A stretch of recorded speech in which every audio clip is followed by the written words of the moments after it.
लड़ाई अभी लंबी है।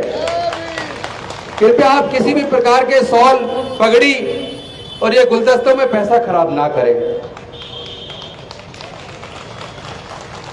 मैं इधर उधर की बात नहीं करूंगा, मैं सीधे मछली की आंख पर तीर मारूंगा, दाएं बाएं नहीं। चूंकि ये लड़ाई किसी धर्म की वजह से नहीं है, ये लड़ाई विचारधारा के बीच है। एक विचारधारा है मानवतावादी मूल्यों की, जिसमें सबके लिए समता, स्वतंत्रता, बंधुता, न्याय, प्रज्ञा, करुणा, शील, मैत्री। जहां ज्ञान की बात है वो भी प्रज्ञा पर आधारित ज्ञान की बात है। तो समतावादी विचारधारा है, न्यायवादी विचारधारा है, जिसको हम अंबेडकरवाद कहते हैं। और दूसरी विचारधारा विषमता पर आधारित, अन्याय पर आधारित है, जिसको हम मनुवाद कहते हैं। तो ये लड़ाई अंबेडकरवाद और मनुवाद के बीच में है। ये लड़ाई किसी को नीचा दिखाने की नहीं है। हम सबकी आस्थाओं की कदर करते हैं, क्योंकि डॉक्टर बाबा साहेब अंबेडकर के बनाया संविधान सबको अपने धार्मिक आस्था की आजादी देता है। और हम सब की आस्थाओं की कदर करते हैं, इज्जत करते हैं। लेकिन यह नहीं चलेगा कि आप चाहे सबके सब आपके इशारे पर चले, जो आप कहें हम वही करें, यह नहीं चलेगा। मैं पूछना चाहता हूं इन लोगों से, अगर हम हिंदू हैं तो हजारों साल तक देश के 80% से ज्यादा लोगों को पढ़ने लिखने पर धार्मिक बंदिश लगाकर क्यों रखी? अगर हम हिंदू हैं तो हजारों साल तक हमारे संपत्ति अर्जित करने पर, व्यापार करने पर धार्मिक बंदिश लगाकर क्यों रखी? अगर हम हिंदू हैं तो हमारे लोगों को मानव अधिकार से वंचित क्यों रखा? अगर हम हिंदू हैं तो जितेंद्र मेघवाल की मूंछ रखने पर, सुंदर दिखने पर हत्या क्यों हुई? अगर हम हिंदू हैं तो इंद्र मेघवाल को पानी का मटका छू लेने पर उसकी हत्या क्यों हुई? अगर हम हिंदू हैं तो हाथरस की बेटियों के साथ, लखीमपुर खेरी की बेटियों के साथ सामूहिक बलात्कार करके हत्या क्यों हुई? अगर हम हिंदू हैं तो उत्तर प्रदेश के प्रतापगढ़ के अंदर भगवान की मूर्ति छू लेने पर हमारे युवा की हत्या क्यों हुई? अगर हम हिंदू हैं तो मंदिरों में प्रवेश करने पर हमारे युवाओं की हत्या क्यों होती है? इसका एक ही कारण है, ना तो हम हिंदू हैं और ना कभी आपने हमें हिंदू माना है।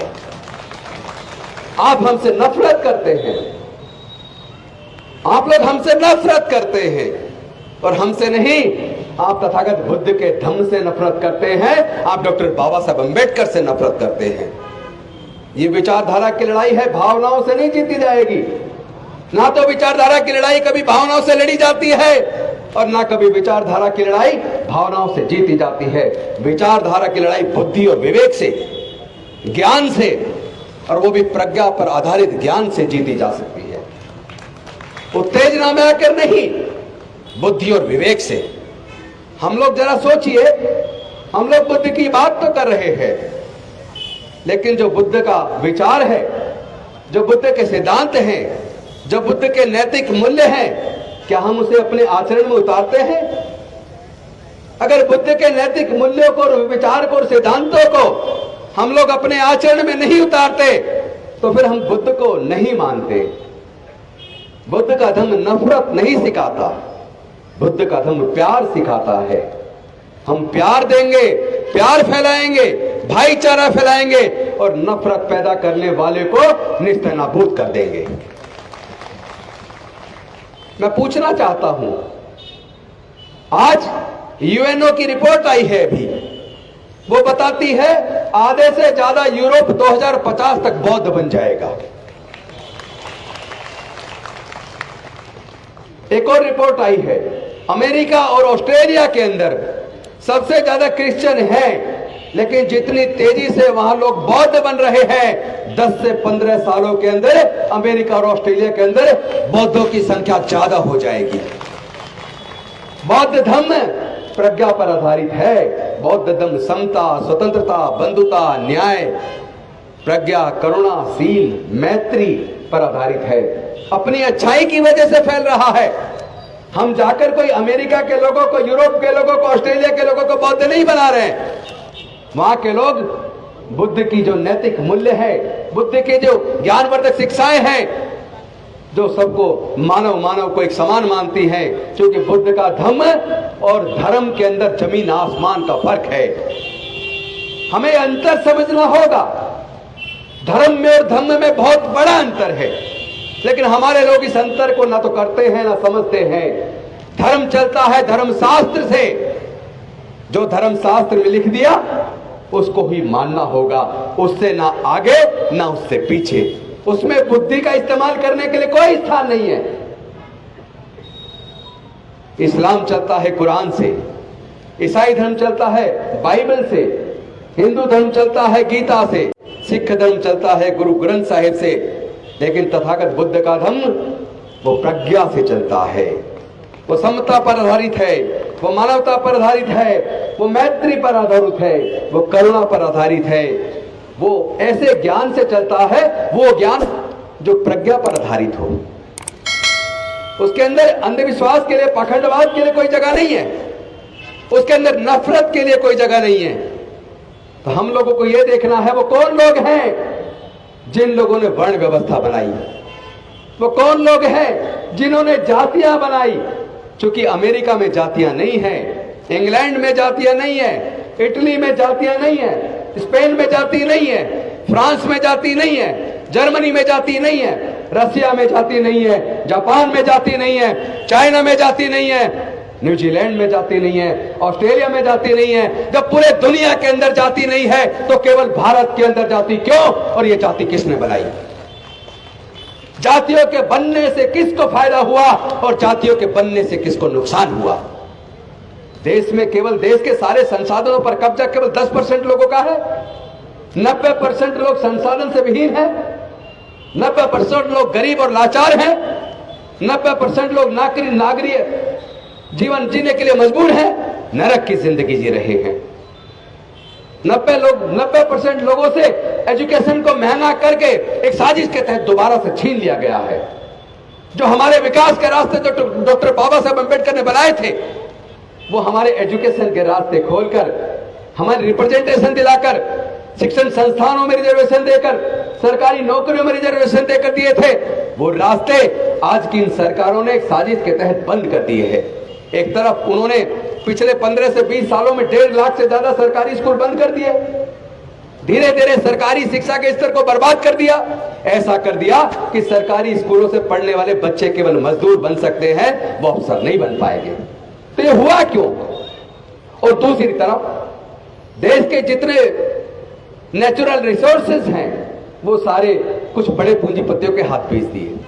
देश के जितने सार्वजनिक उपक्रम हैं, जिसमें Indian railways, air India, airports, bank, insurance कंपनियां, पेट्रोलियम कंपनियां, गैस कंपनियां, बाल्को, नाल्को, आईटीडीसी के होटल, ये सारे के सारे बड़े बड़े पूंजीपतियों को बेचकर देश को कंगाल कर दिया है।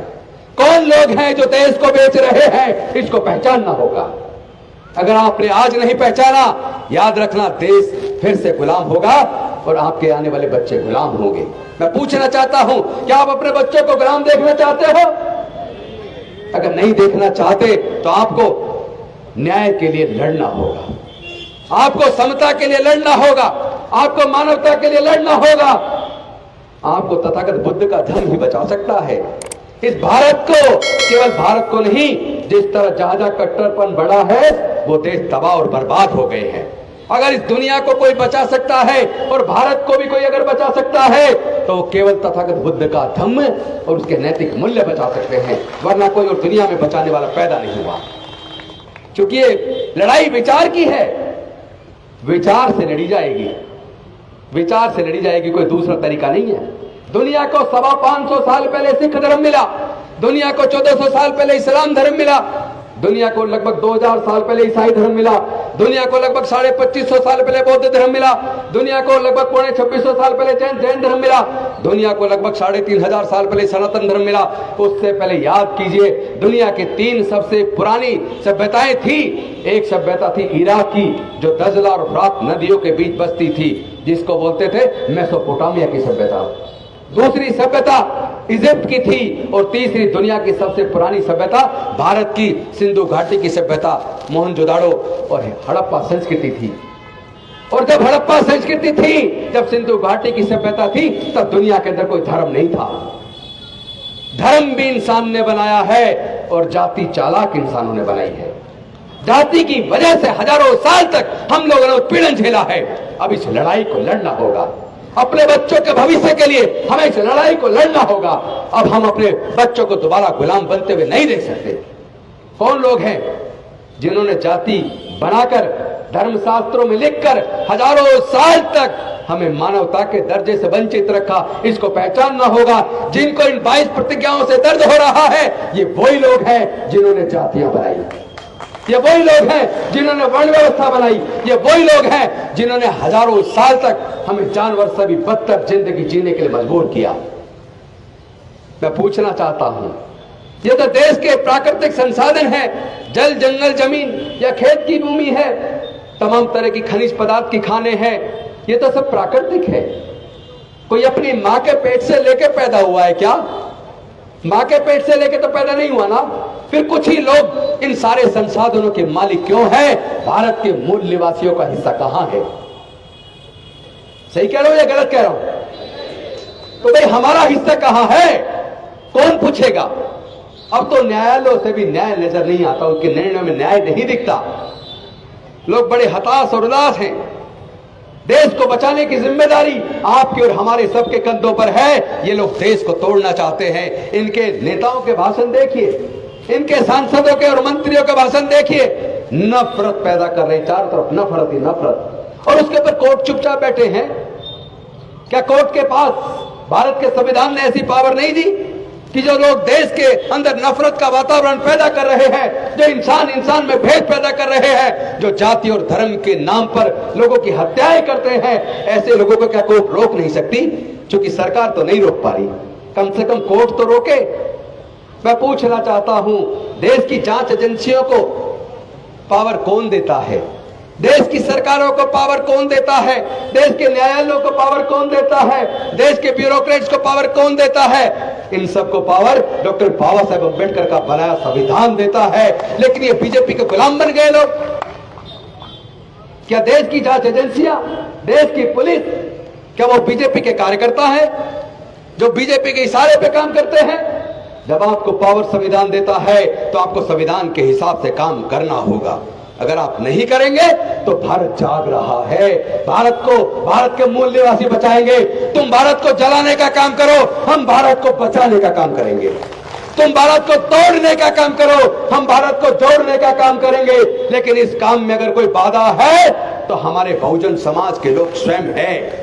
मैं पूछना चाहता हूं, जब जातियां कुदरत ने नहीं बनाई और जातियों के बनने से हमारा नुकसान हुआ है और जाति की वजह से हमारे साथ जातिगत उत्पीड़न होता है, तो फिर आप जातियों को जिंदा क्यों रखे हुए हो? इन जातियों को आग लगा दो, जातियों को तोड़ दो, समाज को जोड़ दो और एक ऐसे भारत का निर्माण करो जहां समता, स्वतंत्रता, बंधुता और न्याय हो, जहां प्रज्ञा पर आधारित ज्ञान हो, जहां मैत्री हो, करुणा हो, सील हो। हम इन 22 प्रतिज्ञाओं के अंदर सील का आचरण करने का संकल्प लेते हैं। मानवता के ऊपर आधारित भारत का निर्माण करने का संकल्प लेते हैं। नफरत को खत्म करने का संकल्प लेते हैं। हम नशा नहीं करेंगे, व्यभिचार नहीं करेंगे, हिंसा नहीं करेंगे। तो ये क्या बुरी चीज है? अरे यही चीज है जो देश को बचाएगी। मैं तो ये कहता हूं, कम से कम 22 को पूरा पढ़ तो लो। ऊपर की 3 को पढ़ते हो, 3 को नहीं, पूरे 22 को पढ़ो। जितने बार पढ़ोगे आपका मन खुश हो जाएगा और भारत बच जाएगा। भारत बच जाएगा। इन्हीं शब्दों के साथ मैं आपसे एक आश्वासन चाहता हूं। एक तो आप नेताओं के गले में बड़ी बड़ी मालाएं डालना और ये गुलदस्ते देना बिल्कुल बंद कर दो। उनको सोच पहनाना, अपना इतना पैसा उनके ऊपर खर्च करना बंद कर दो। आप लोग न्याय की बात करो, मानवता की बात करो, आपस में प्यार पैदा करो, अपने खुद के अंदर फैले हुए जातिवाद को तो खत्म करो। अगर आप लोग जातियों को जिंदा रखोगे, अगर आप लोग आपस में रोटी बेटी का रिश्ता नहीं कर सकते, तो जिन्होंने जातियां बनाई है उनसे जाति खत्म करने की उम्मीद मत करना। क्या आप लोग जातियों को खत्म करने के लिए तैयार हैं? तो मेरे साथ एक नारे को आवाज दो। जब मैं कहूंगा जाति छोड़ो, आप कहो समाज छोड़ो। जाति छोड़ो, जाति छोड़ो, जाति छोड़ो। बौद्ध धर्म की क्या पहचान, मानव मानव एक समान। बौद्ध धर्म की क्या पहचान, मानव मानव एक समान। बौद्ध धर्म की क्या पहचान, मानव मानव एक समान। जय जय जय जय जय भीम, जय जय जय जय जय भीम, जय जय जय जय जय भीम। बहुत बहुत धन्यवाद। नमो बुद्धाय। जय भीम, जय भारत।